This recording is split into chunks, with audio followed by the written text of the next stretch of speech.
भारतेंदु हरिश्चंद्र के मशहूर नाटक अंधेर नगरी पर हमारी इस खास चर्चा में स्वागत है। आइए सीधे शुरू करें। सोचिए, क्या कोई ऐसे शहर में रहना चाहेगा जहां सोना और मिट्टी दोनों एक ही भाव बिकते हों? गुरु और उनका लालची शिष्य एक खूबसूरत शहर पहुंचते हैं, पर अजीब बात, वहां के रक्षक उल्टे सो रहे थे।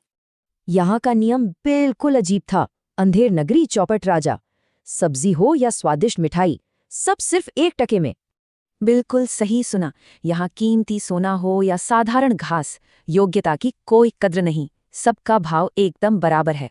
गुरु तुरंत भांप गए कि बिना तर्क और न्याय वाली ये जगह बहुत खतरनाक है।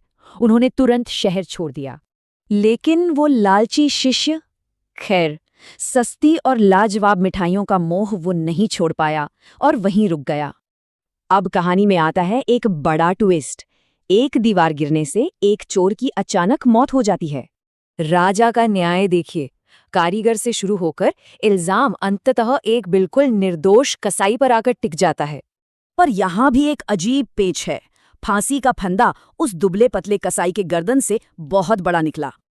मूर्ख राजा एक चौंकाने वाला आदेश देता है, इस बड़े फंदे के लिए तुरंत किसी मोटे आदमी को पकड़ लाओ। सिपाहियों की नजर उस लालची शिष्य पर पड़ती है। सस्ती मिठाइयां खाकर वो एकदम गोल मटोल जो हो चुका था। फांसी का फंदा एकदम सामने है। अब सवाल ये है कि डरा हुआ शिष्य इस जानलेवा मुसीबत से कैसे बचेगा? फांसी से ऐन पहले बुद्धिमान गुरु पहुंच जाते हैं। वे अपने शिष्य के कान में एक रहस्यमयी तरकीब बताते हैं। इसके बाद सब हैरान रह जाते हैं। गुरु खुद फांसी पर चढ़ने की जिद में शिष्य से लड़ने लगते हैं। ये गुरु की बेहतरीन चाल थी। उन्होंने राजा को चकमा दिया कि जो अभी मरेगा वो अगला चक्रवर्ती सम्राट बनेगा। सत्ता के लालच में वो मूर्ख राजा अंधा हो जाता है।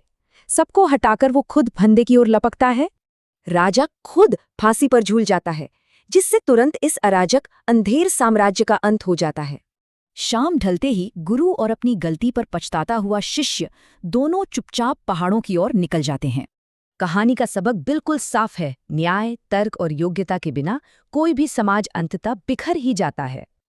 अंत में जरा सोचिए, क्या आज की कोई भी व्यवस्था सच्ची योग्यता का सम्मान किए बिना कभी टिक सकती है?